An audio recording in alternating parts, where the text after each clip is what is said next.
We're here today with Ian Martin from Baskin-Robbins. Welcome, Ian. Thank you very much. Lovely to be here.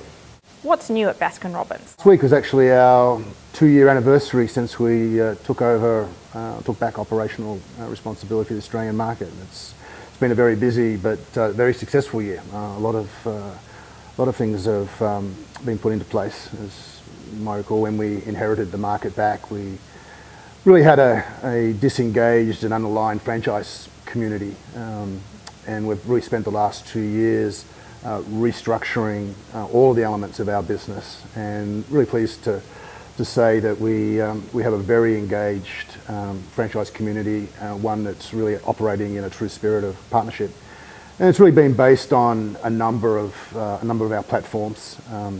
Certainly, increasing two-way communication is a big component of that, and I think that's been very successful in building the alignment with our franchise community. Bringing world's best practice operating standards back into the market has really driven some fantastic results and really lifted the guest experience in our restaurants. We've done a lot of work in improving our marketing mix and bringing in new product innovation, as well as looking to increase our development and with our new restaurant design, Happy 1.0, which we're delighted with.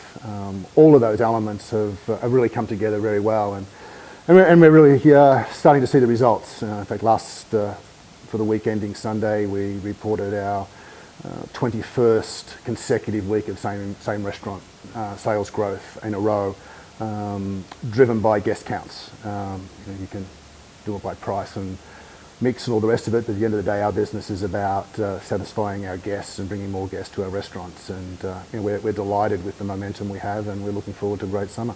How far through the store redesign are you, and what kind of results are you getting?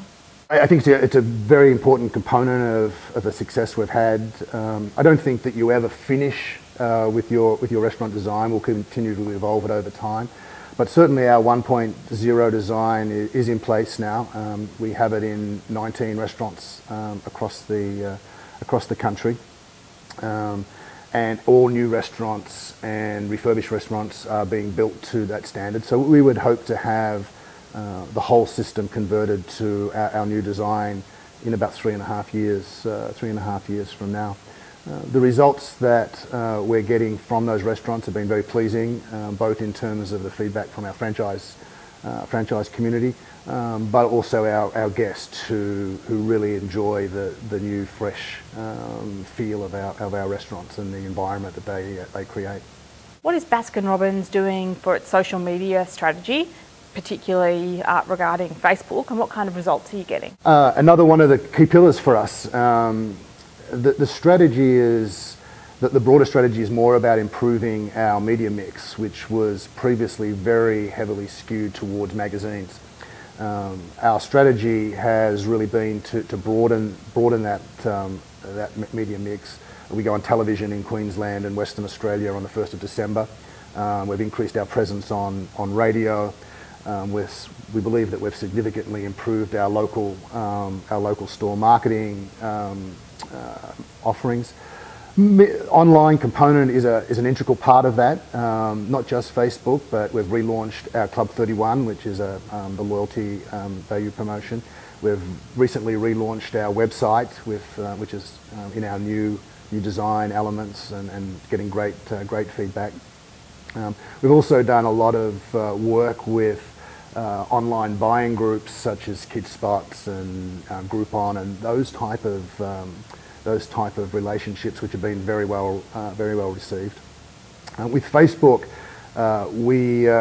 is probably a real success story for us now. We looked at Facebook about 6 months ago. Hadn't been a point of focus for us. As a point of reference, we had 3,500 friends on our Facebook page, well below our competitive set, and really went about trying to drive the use of our Facebook and communicate with a new group of guests. Really pleased to say that just overnight we cracked 100,000. So we now have 100,000 friends on Facebook. some 4.5 months after we started, significantly more than any of our competitors out in that place. New product development seems to be a large area of focus for the brand. What kind of results are you getting? Traditionally in Australia, the bulk of our business has been what I would characterise as impulse cup and cone business. And certainly we're having endeavours to continue to grow that business, and we'll continue with our flavour of the month to bring new people in. But we need to broaden that offering to both different day parts and different occasions. Certainly the off-premise business, which should be a strength of ours and is certainly a strength that we're trying to develop, is a key component of that. So the introduction of things like our signature cake range is buttressing our custom cake and fresh pack offering, which is really tailored to that off-premise business. But also looking at other seasonality impacts, such as winter, where traditionally people don't think of ice cream outside of the premise. So we've introduced things like winter warmers, which is hot lava cakes, waffles, mud cakes. We're also trialling, and that was very successful for us in winter and was a big driver of some of the sales growth I mentioned earlier. We're also trialling pancake stacks in a number of restaurants right now. So we will continue to be innovative and make sure that we continue to provide our guests a product range that's commensurate with our great ice cream. And we'll continue to move into other areas, such as our yogurt smoothie range, which we launched earlier this year as well. I understand that operational excellence has been a large area of focus for the group. Why are you pursuing this? We've put a lot of focus on that. Firstly, in ensuring that we improve the initial training that franchise partners get when they come into the system. So we've built a full Happy 1.0 restaurant in our franchise support centre in Brisbane. So everybody who comes into the system now and for the last year or so gets trained in exactly the same facility with exactly the same equipment to world's best practice operating standards from day one. So they don't learn from somebody else and pick up the bad habits of other people. So they're learning in world-class facilities. Second component of that is to make sure there's consistency in the delivery of the message. We've launched Online University, which has a number of modules from food safety right through to guest service and all of the other components of running a Baskin-Robbins outlet. And that has really proven to be very successful, and we're rolling that out through all of our franchise partners and now down into team members. In fact, we have an incentive program for team members, and I think for October we did an additional 700 hours of training online at team member level, and that's got to be a good thing for our franchise community and for our guests. And the last component of that is making sure that we have the right tools in place.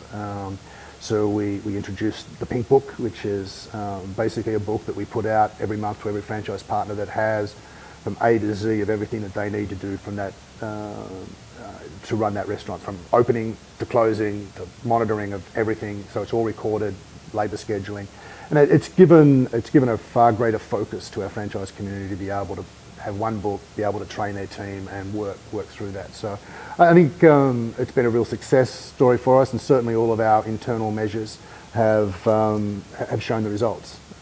The last component of that is really to drive a coaching and mentoring rather than policing approach to operations support. Ian Martin, thanks for your time today with QSR Media. It was a pleasure. Thanks for having me.